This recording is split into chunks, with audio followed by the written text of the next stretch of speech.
Olá, amados irmãos e irmãs, sejam bem-vindos a mais uma reunião de autoevangelização, onde cada um de nós ouve as lições evangélicas e tira suas próprias conclusões, moldando-as às suas feições e buscando o melhor meio de encarar o desafio evolutivo diário. De uma coisa, no entanto, estamos cada vez mais convictos: de que Jesus é o caminho, como ele próprio afirmou. Seus exemplos dignificantes tocam fundo os nossos corações, conduzindo-nos a reflexões que hão de nos fortalecer espiritualmente e acelerar o nosso progresso moral. Por gentileza, coloquem as águas a fluidificar sobre a mesa e convidemos a Jesus para esse banquete. Mestre querido, curvamo-nos humildemente diante da vossa excelsa grandeza, esperando termos méritos para sintonizar as vossas vibrações amoráveis, que hão de enriquecer as nossas consciências com a paz, assegurando-nos um rumo seguro a seguir no bem. Que os nossos passos estejam fincando alicerces na fé e na esperança em um mundo cada vez mais regenerado. E que a fraternidade e a doce caridade passem a ser inclusas como itens prioritários da nossa lista de desejos mais íntimos, impulsionando-nos gradativamente na direção de um apostolado simples, mas representativo da vontade de Deus. Respeitosamente imploramos, ó Pai de bondade infinita, que fiques conosco, assumindo desde já o controle da nossa reunião, para que ela retrate os vossos ensinamentos da maneira mais fidedigna e alinhada com os vossos conceitos estabelecidos. E que a inspiração nos conduza a um entendimento pleno da vossa lição de hoje. De acordo com a vossa autorização, iniciamos humildemente a nossa reunião. Que assim seja. A página que iremos estudar está no capítulo 13 do Evangelho. Não saiba a vossa mão esquerda o que dê a vossa mão direita. Vamos ler o item 14 deste capítulo. Várias maneiras há de fazer a caridade, que muitos dentre vós confundem com a esmola. Diferença grande vai, no entanto, de uma para outra.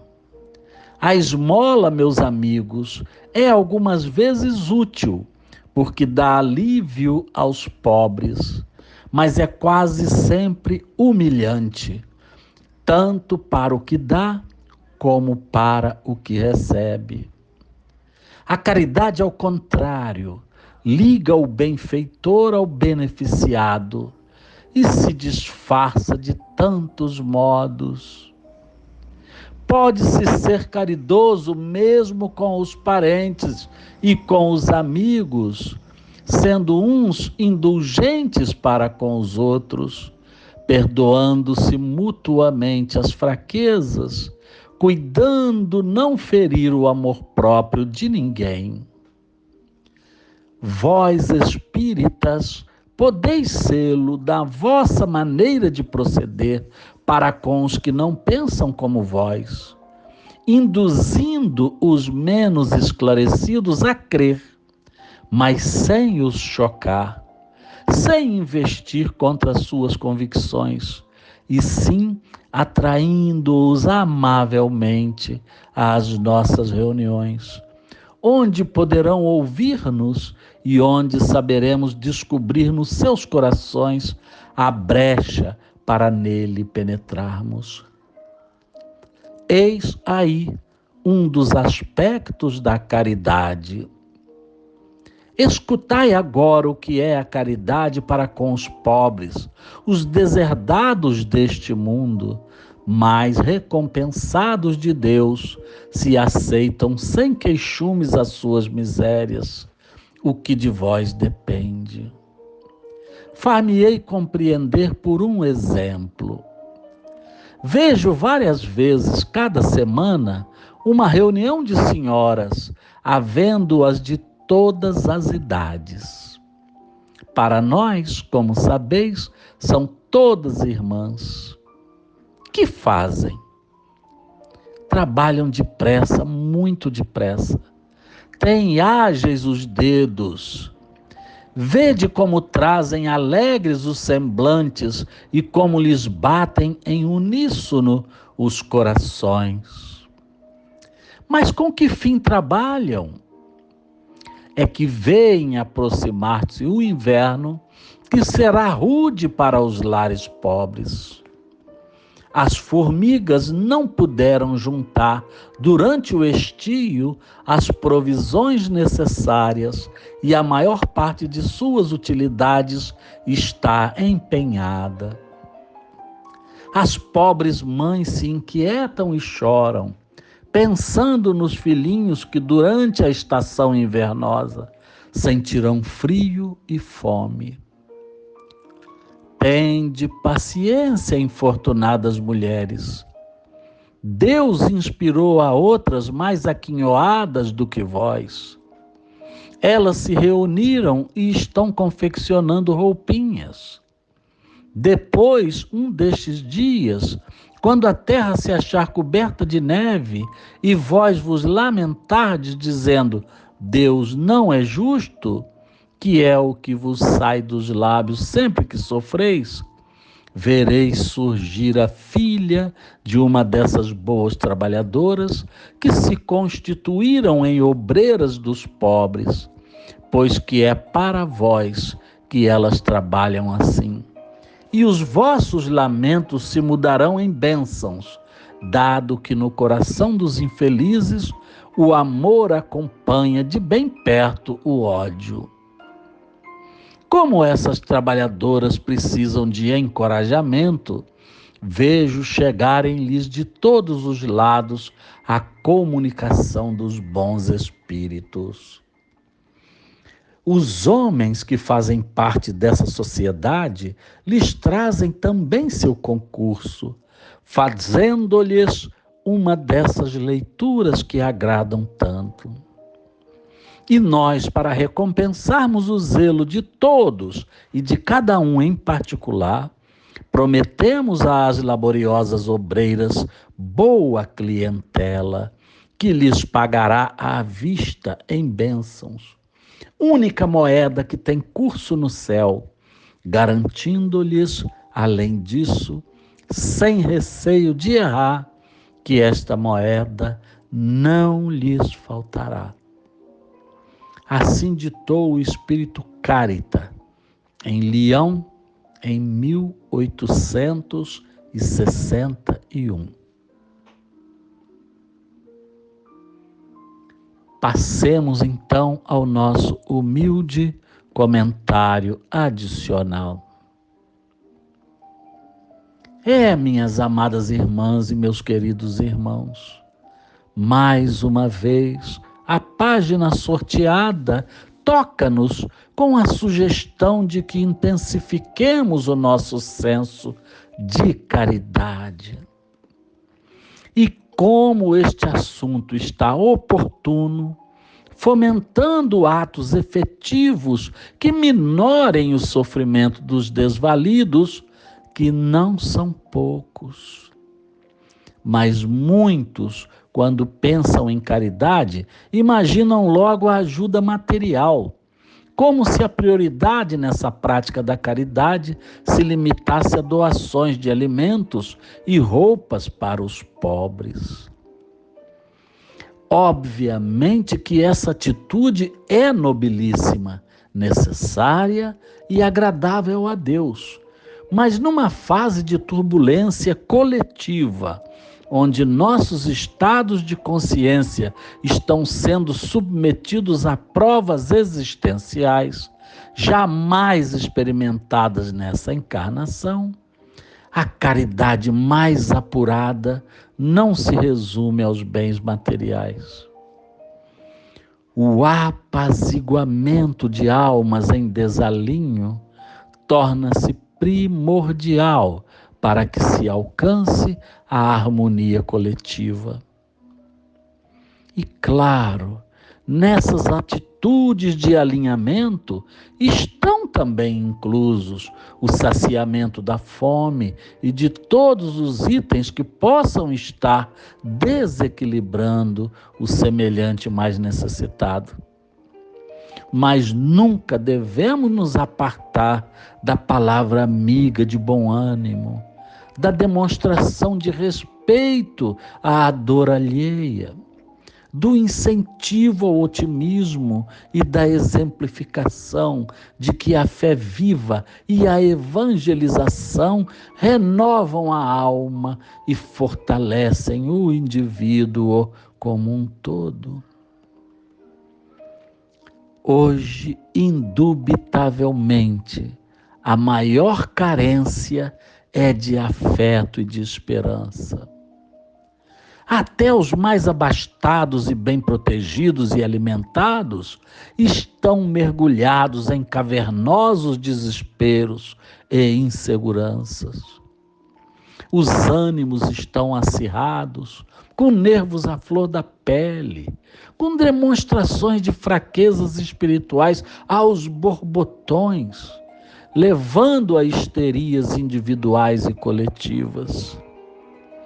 Precisamos tomar muito cuidado, meus irmãos e irmãs, com o que falamos ou demonstramos nesse momento crítico da nossa transição.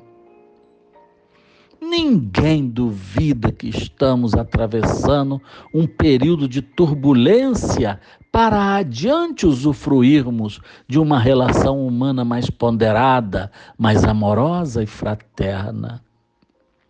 São chegados os tempos em que a união mental é a chave, mesmo que estejamos distantes uns dos outros fisicamente. Que não nos tornemos paladinos do pessimismo, endossando o desânimo quase possesso de alguns irmãos e irmãs. Falemos de positividade, de fé, e tentemos provar e convencer as pessoas de que Jesus continua no comando. O nosso planeta não é uma nau à deriva, desgovernada, perdida e sem rumo, meus amados e minhas amadas. Toda reforma gera sujeira e entulho. Estamos em meio a esses entulhos da reforma que haverá de transformar brevemente a Terra num planeta ainda mais lindo, mais limpo, mais humano e mais solidário. E se não nos engajarmos nesse comboio da temperança no amor, dificilmente resistiremos a esse processo de reforma.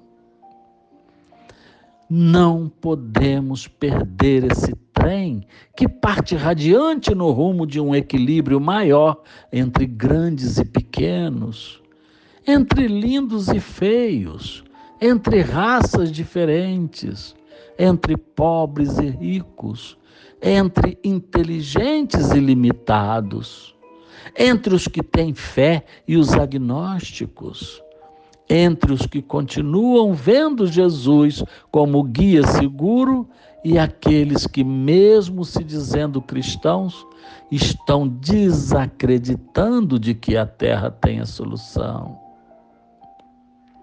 Aqui é um planeta espetacular para se viver e se crescer espiritualmente, desde que observemos tudo o que acontece à nossa volta com a sensibilidade dos olhos da alma e não com a visão material simplória, imediatista e superficial. Ninguém ignora os momentos difíceis que estamos enfrentando. Mas daí partirmos para desacreditar na justiça de Deus, a achar que Jesus nos abandonou e que não há mais esperança, vai uma abissal distância. Mostremos todos que podemos e queremos ser aprovados no mais difícil teste de fé a que nos vemos submetidos nesta vida. E que Deus continue nos inspirando e garantindo o nosso equilíbrio, única saída plausível para todos nós.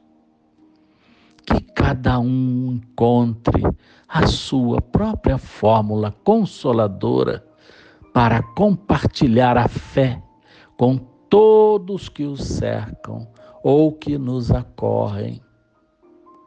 E que assim seja. Vamos agora estender nossas mãos na direção das águas a fluidificar. Ó maravilhoso Senhor de nossas vidas, como é bom estarmos seguros de que não nos abandonas jamais e de que tudo fazeis pelo nosso progresso moral. E é com essa convicção que nos colocamos humildemente diante das vossas santíssimas mãos, na certeza de que estamos sendo abençoados e que as nossas águas estão sofrendo a devida metamorfose química e magnética para adquirirem as potencialidades terapêuticas capazes de aliviar as nossas dores. Em vosso santo nome, sentimos que nós estamos fortalecidos, bem como as águas e os nossos ambientes estão também imantados pelo vosso amor. Que assim seja. Passemos então, meus irmãos e minhas irmãs, ao momento de agradecimento pelo estudo de hoje. Que o nosso primeiro muito obrigado seja a todos esses companheiros e companheiras que compartilharam conosco seus amores e suas compreensões pacientes.